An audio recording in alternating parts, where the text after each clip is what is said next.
नमस्कार दोस्तों, आज हम लोग बात करेंगे जन्म कुंडली के तीसरे क्रम में। आज हम लोग बात करेंगे नवग्रह की कि ग्रह कौन से होते हैं। अभी पार्ट 1 में हमने देखा कि 12 भाव कौन से होते हैं। पार्ट 2 में देखा कि राशि 12 से कौन सी होती हैं और किससे गौर्ण होती हैं। आज हम बात करेंगे कि ग्रह कितने होते हैं और उनका क्या महत्व है। तो ग्रह जो होते हैं वो 9 होते हैं। कौन कौन से? पहला ग्रह है सूर्य, दूसरा ग्रह है चंद्र, तीसरा ग्रह है मंगल, चौथा ग्रह है बुध, पांचवा ग्रह है गुरु, छठवां शुक्र, सातवां शनि, आठवां राहु और नौवां केतु।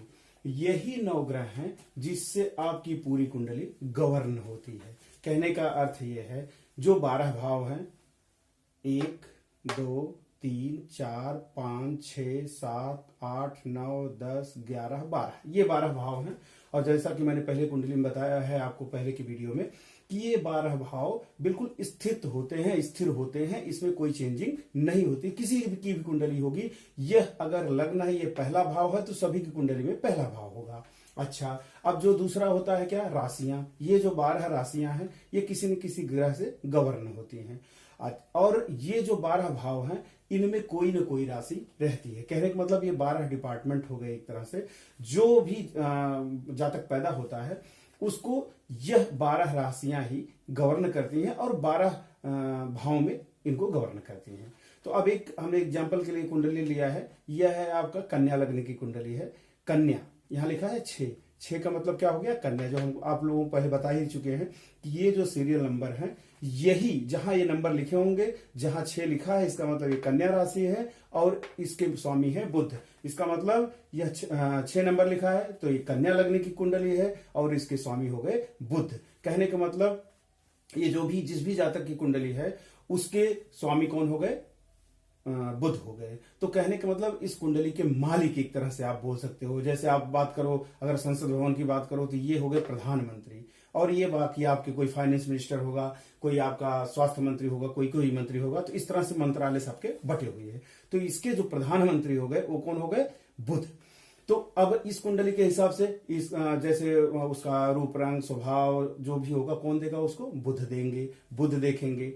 तो इससे व्यक्ति का उसका व्यक्तित्व कैसा होगा? जैसे बुध है तो बुध ज्ञान के प्रदाता हैं। ऐसा व्यक्ति बहुत बोलने में कुशल होता है, मधुर वाणी होती है, बड़ा विद्वान व्यक्ति होता है।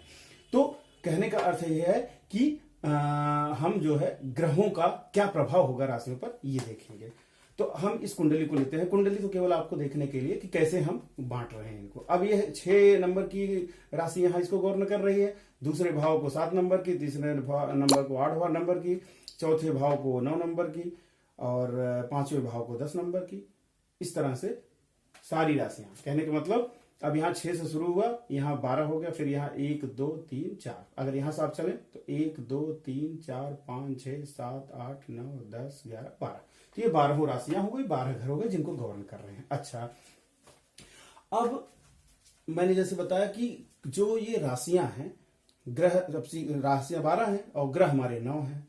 तो 9 ग्रह 12 राशियों को कैसे गवर्न कर रहे हैं? तो कुछ ग्रहों को 1 राशि मिली है, कुछ ग्रहों को 2 राशि मिली है और कुछ को कोई राशि नहीं मिली है। जैसे सूर्य को मिली है 1 राशि, 5 नंबर की राशि। 5 नंबर की राशि कौन सी है? सिंह राशि। सूर्य को केवल 1 राशि मिली है, वो सिंह राशि के ही स्वामी है।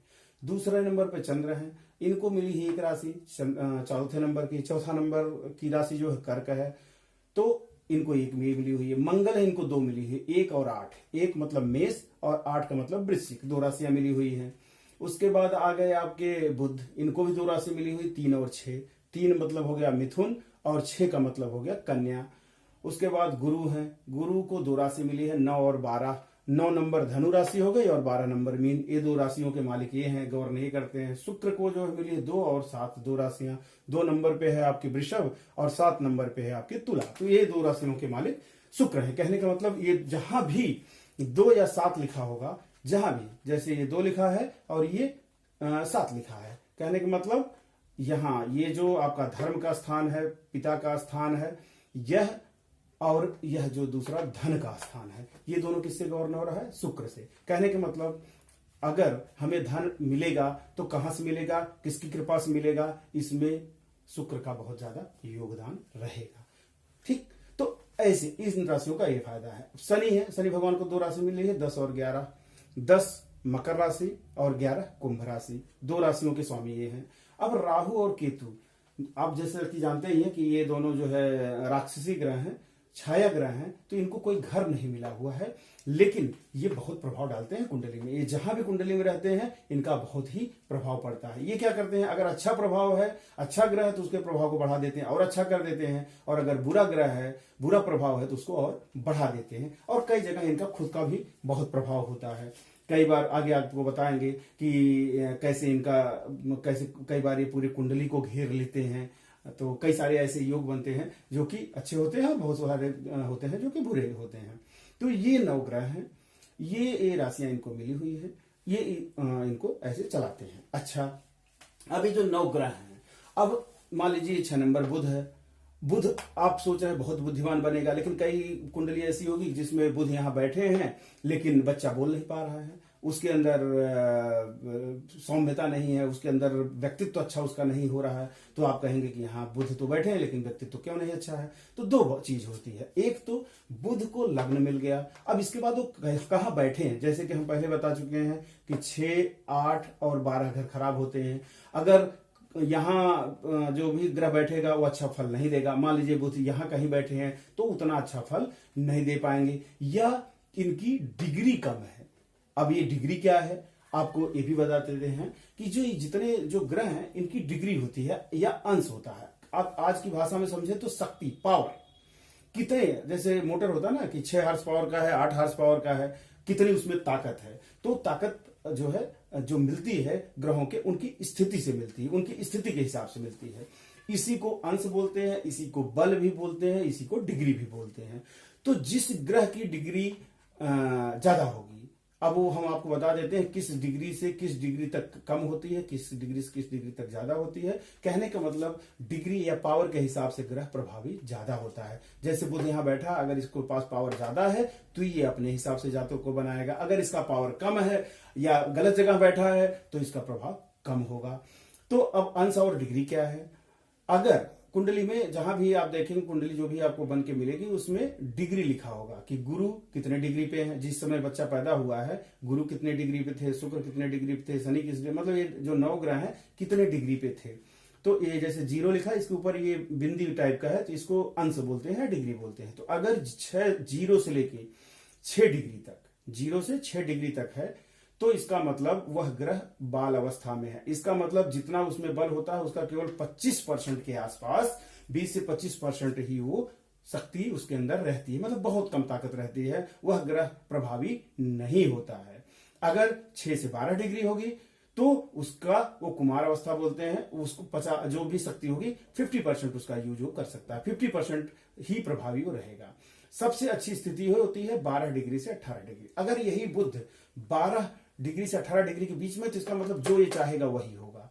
पूरी इसका प्रभाव जो व्यक्तित्व पर पड़ेगा व्यक्ति का, वो बुध का प्रभाव पड़ेगा। तो कोई भी ग्रह हो, बुध हो या 9 ग्रह में से कोई भी हो, जो अगर 12 डिग्री से 18 डिग्री के बीच में, इसका मतलब वो अपना 100% अपना पावर देगा। कहने का मतलब कुंडली वो अच्छी करेगी, अपनी शक्ति के हिसाब से वो करेगा जहां जिस घर में बैठा हुआ। अगर 18 से 24 अंश के बीच में है तो वृद्ध माना जाता है। फिर यही जैसे यहाँ कुमार अवस्था जो थी वही वृद्ध अवस्था में आ जाएगी, 50% ही फल दे पाएंगे। और 24 से 29 या 30 में होगा तो ये मृत अवस्था होती है, मतलब 25 डिग्री ही दे पाएंगे। तो कुल मिला के अगर 12 से 18 डिग्री पे कोई ग्रह है तो जो भी घर मिला हुआ है, जो भी डिपार्टमेंट मिला हुआ है, उसका वह पूरा प्रभाव देता है, पूरा प्रभाव से वो काम करेगा। अब इसके बाद और आगे आपको बताएंगे कि क्या होता है। जैसे मान लीजिए बुध को तो ये घर मिला हुआ है, लेकिन बुध बैठे हैं या इस स्थान में, या यहाँ बैठे हैं या यहाँ बैठे हैं, तो क्या उनका प्रभाव होगा। अच्छा, बाकी भी ग्रह जो है, चूंकि राशियां सबके 12 राशि है और 9 ग्रह हैं, तो 9 ग्रह कहीं बैठेंगे। एक तो इनको घर मिल गए हैं, अच्छा मान लीजिए इनको जैसे एक घर ये मिला और एक 3 नंबर घर का मिला, ये मिल गया, 2 घर मिले, बाकी तो इनको मिले नहीं, बाकी दूसरों ग्रहों के मिले हैं, तो वो अपना प्रभाव डालेंगे। अच्छा, और फिर इनकी दृष्टि भी होती है, वो आगे आपको बताएंगे कि कितने कौन सा घर कौन देखता है, कहाँ बैठ करके, अंश किसमें कितनी ताकत है, ये देखने वाली बात है। तो फिलहाल अभी आज हम 2 ही चीज समझेंगे। एक तो 9 ग्रह कौन से, ये 9 ग्रह हैं, और ये बल है, बल उनके अंदर क्या ताकत है, उस हिसाब से वो प्रभाव डालेंगे कुंडली में। अच्छा, ग्रह कहीं भी बैठ सकते हैं। अब जैसे ये बुध है, अब बुध इनका खुद का घर है, इस घर में भी बैठ सकते हैं। अब सोचिए अगर बुध को एक घर मिला हुआ है और बुध स्वयं भी यहीं बैठ जाए तो ये अपने घर में बहुत बली होंगे। कोई भी इंसान हो, भगवान हो, आप अपने घर में सबसे ताकतवर होते हैं, तो अगर वो यहाँ होते हैं तो सबसे ताकतवर होंगे, मतलब वो जो चाहेंगे डालेंगे देंगे, और अंश भी उनका मजबूत है, तब तो समझ लीजिए बिल्कुल सोने में सुहागा है। तो ये प्रभाव होता है, ये बल होता है। आगे हम बताएंगे कि किस घर में कौन ग्रह क्या फल देता है, ग्रहों का क्या कारकत्व है, मतलब कौन क्या देने वाला है। जैसे सूर्य ऊर्जा देने वाले हैं, सूर्य किस घर में रहेंगे तो कितनी ऊर्जा देंगे, क्या देंगे। सूर्य, चंद्रमा, मंगल, बुध और गुरु ये देव ग्रह हैं। शुक्र, शनि, राहु और केतु ये है दानव ग्रह की कैटेगरी में आते हैं। फिर ग्रहों की मैत्री है, किससे दोस्ती है, किससे दुश्मनी है, ये भी सारी बात हम आगे करेंगे, तो उस हिसाब से प्रभाव पड़ता है। तो फिलहाल 3 चीजें हमारी क्लियर हो गई। एक तो 12 भाव कौन से हैं और किस भाव से क्या मिलता है। दूसरा 12 राशियां कौन सी हैं, उनके स्वामी क्या हैं और कैसे उनका यहाँ जो है घर उनको मिलते हैं। और तीसरा हो गया ग्रह कौन से हैं, उनको कौन कौन से की राशियां मिली हुई, किसको 1 मिली हुई, किसको 2 मिली हुई, किसको कुछ भी नहीं मिली हुई है। और डिग्री क्या होता है, अंश क्या होता है, बल क्या होता है जिसका प्रभाव पड़ता है। आगे की कुंडली में, आगे के पार्ट में हम और सारी जानकारी देखेंगे। फिलहाल आज हम नवग्रहों के विषय में ही बता रहे हैं। हमें उम्मीद है कि आपको लोगों को बहुत पसंद आया होगा जो भी हम पढ़ा रहे हैं। अगर नहीं समझ में आ रहा है, अगर कोई कंफ्यूजन लग रहा है तो आप कमेंट में जरूर डालिए। धन्यवाद।